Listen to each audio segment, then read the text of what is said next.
Olá, amigos, ouvintes da Palavra de Deus. Eu quero cumprimentar a todos com a graça e a paz do Senhor Jesus. Dizer da nossa satisfação, da nossa alegria e mais uma vez nos encontrarmos aqui para refletirmos a maravilhosa Palavra de Deus. Desta feita, gostaria de convidá-lo à reflexão no livro de Atos dos Apóstolos, no seu capítulo 11, versículo 22 a seguir, que diz assim: E chegou a fama destas coisas ao ouvidos da igreja que estava em Jerusalém, e enviaram Barnabé até Antioquia, o qual, quando chegou e viu a graça de Deus, se alegrou e exortou a todos a que, com firmeza de coração, permanecessem no Senhor, porque era homem de bem e cheio do Espírito Santo e de fé, e muita gente se uniu ao Senhor. E partiu Barnabé para Tarso a buscar Saulo, e achando-o, o conduziu para Antioquia. E sucedeu que todo ano se reuniram naquela igreja, e ensinaram muita gente. Em Antioquia foram os discípulos pela primeira vez chamados cristãos. Glória a Deus.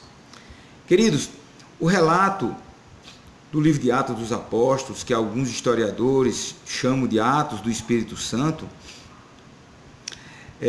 nesse capítulo em especial, nos mostra a ampliação do Evangelho do Senhor, que, deixando o âmbito de pregação exclusivo, mais específico aos judeus, chega até os gentios, os não-judeus da época. E a igreja de Antioquia, ela tem um papel importantíssimo. A igreja de Antioquia, ela é tida por alguns como uma igreja de vanguarda, ou seja, era uma igreja que tomou iniciativas que até então não se tinha em outras igrejas. A saber, foi uma igreja onde havia na cidade de Antioquia um grande polo, um entreposto, na sua localização geográfica, era um entreposto entre algumas regiões de grande comércio, de grande fluxo de pessoas. Havia um número muito grande de gregos, de não-judeus, e essas pessoas, elas passaram a congregar, a ouvir a palavra de uma forma mais cerimonialista, por assim dizer, juntos, coisa que até então não se concebia, né? Então, a igreja de Antioquia, ela tem algumas características de vanguarda, por isso a sua grande importância no início da caminhada da igreja, né? E a palavra lida, ela nos fala a respeito do princípio da sustentação missionária aos gentios, e nos fala de um aspecto muito importante, aspecto esse que eu gostaria de enfatizar nessa abordagem com todos que nos assistem, que é o aspecto de serem os discípulos, pela primeira vez, chamados cristãos. Ser mencionado na Bíblia Sagrada esse termo cristãos. Alguns atribuem esse termo cristão, o termo cristão, um termo pejorativo da parte dos romanos. Outros atribuem o termo cristão a um termo que começou entre os próprios seguidores de Cristo, um chamando o outro de cristão. E há uma outra corrente que atribui a identificação daqueles homens com o seu mestre. É nesse âmbito, essa, digamos assim, essa tese que eu gostaria de enfatizar a minha abordagem. Observe-se que o primeiro que foi despertado para a importância daquela igreja recém-nascida, por assim dizer, a igreja de Antioquia, é Barnabé. Barnabé tem notícias do crescimento do evangelho ali naquela região, e Barnabé vai até Antioquia, e lá observa que o evangelho sendo pregado, ele estava tendo uma receptividade muito boa, e Barnabé permanece ali, e a Bíblia atesta no versículo 24, de uma maneira clara, diz que, porque ele, Barnabé, homem de bem, cheio do Espírito Santo e de fé, muita gente se uniu ao Senhor. Então Barnabé é usado como referencial pelas suas características de servo do Senhor. Posteriormente, Barnabé foi buscar Paulo, e ali eles dois permaneceram durante 1 ano, pregando a palavra, dando bom testemunho. E esse testemunho fez com que aqueles que estavam congregando naquela igreja crescente, eles pudessem identificar aqueles homens com o seu mestre, com aqueles que ele pregavam e chamavam de Senhor. Importante esse aspecto, queridos. Muito importante nós enfatizarmos e meditarmos nesse aspecto de aparência, que aparência nós, a igreja contemporânea, tem nos dias atuais. Com quem nós estamos parecendo? Com quem nós somos parecidos? Será que estamos comportando, agindo, dando testemunho de alguém que se parece com aquele que chamamos de Senhor? É importante nós refletirmos aqui, me vem à memória a carta de Paulo, a primeira carta de Paulo a Coríntios, o seu capítulo 11, Paulo diz textualmente: sede meus imitadores como eu sou de Cristo. Não é à toa que Paulo, escrevendo a igreja de Coríntios, ele fala essa frase. Ele chama a responsabilidade daqueles que estão naquela igreja, aquela igreja tão problemática, aquela igreja tão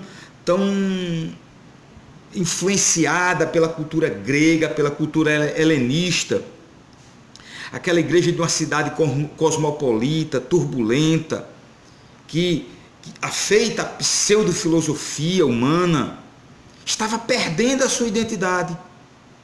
Aquela igreja estava muito afeita a disputas de pregações eloquentes, perdendo a sua identidade de referência do cristianismo, do seguir a Cristo.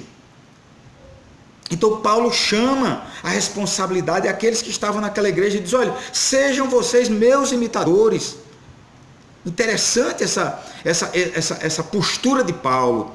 Sejam meus imitadores como eu sou de Cristo. Que coisa maravilhosa. Quantos de nós podemos voltarmos para a igreja no momento que a igreja está desviando o seu foco de Cristo e dizer assim: ei, vocês olhem para mim e me vejam como alguém a ser imitado, porque eu sou imitador de Cristo. Essa é uma necessidade na nossa caminhada, queridos, de podermos avaliar a nossa postura enquanto servos do Deus Altíssimo, enquanto seguidores de Cristo, o capitão da nossa salvação, e olharmos para dentro de nós mesmos e fazermos a seguinte indagação, uma indagação retórica, ainda que seja, mas uma indagação muito pertinente, dizer assim: com quem eu, enquanto igreja, estou me parecendo?